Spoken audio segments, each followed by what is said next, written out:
Hey guys, welcome back to my channel. Inside this house is one of the scariest things I've ever seen. This house has a very colorful history, and there are so many crazy things that have happened here over the last 126 years. But today we're refocusing on one thing in particular, and that's the mysterious mirror in the attic. And before we get started, I would like you all to go down to the description box below and hit that notification bell so you're always notified when I post new videos. With that being said, let's get into today's video. Here we are at the house. This house was built in 1895 and has had quite a few owners over the years. There are previous stories of shadow people, faces in the windows, and ghostly children running through the halls. We explored these claims in a previous video, but we never focused on the main area of interest, which is right here behind me.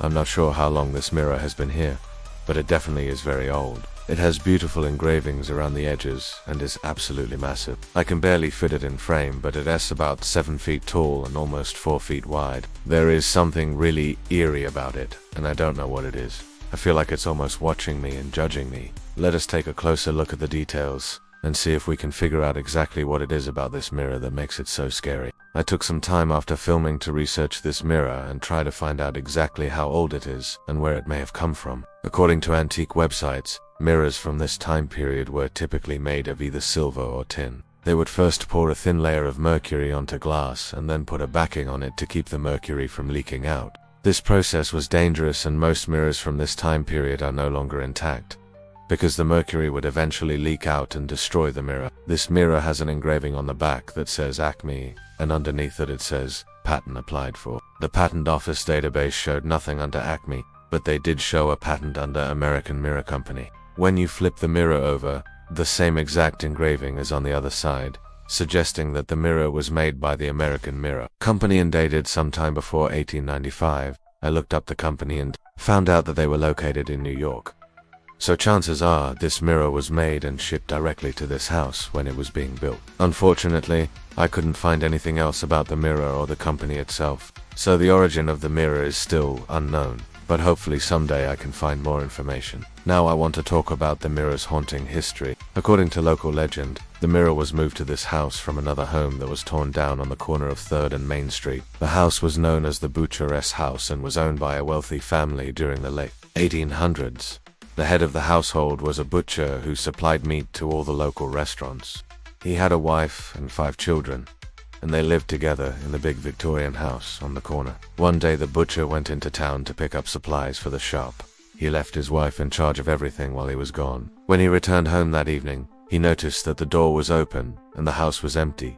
His wife and children were nowhere to be found. He waited a bit, hoping they had just stepped out for some fresh air, but they never came back. The next morning a search party was organized and they found the butcheress' wife and children drowned in the nearby river. It's believed that she filled up the bathtub, had her children dress up in their finest clothes, one by one, dipped them in the water, and then took her own life. It's not clear why she did this, but many believe she was depressed and didn't want to live anymore. Some say that the mirror in the attic was an eyewitness to the tragedy. Others say that the spirits of the family are trapped inside of it. Some say they see the family in the mirror, and others say they hear the children running around the house at night. Every time I look into this mirror, I get a weird feeling. I don't know if it is because of the story or if there is actually something going on. I tried taking a picture of my reflection, but every time I do, the camera glitches out and the picture turns out completely black. At this point, I had enough evidence to prove that this mirror was haunted, or so I thought. But I wanted to do one last experiment. I brought my ghost hunting equipment up into the attic to see if I could capture any spirits on camera. Right off the bat,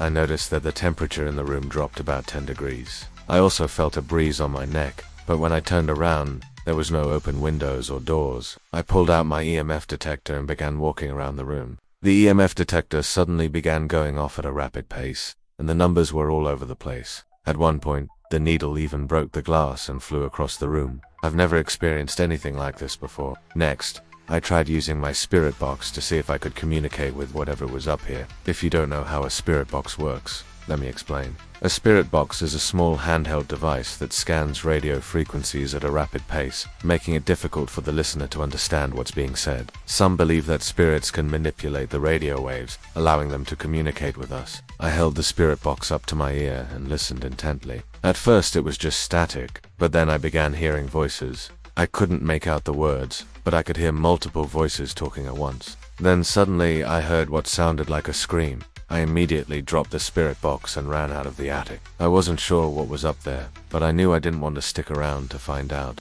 As I was running downstairs, I could have sworn I heard footsteps behind me. I ran out of the house and into the backyard. I didn't stop running until I was in my car. I was shaking and crying, not knowing if whatever was in that mirror had followed me outside. When I finally calmed down, I checked my equipment to see if I had captured anything on camera. The EMF reader had stopped working altogether, and the spirit box was dead.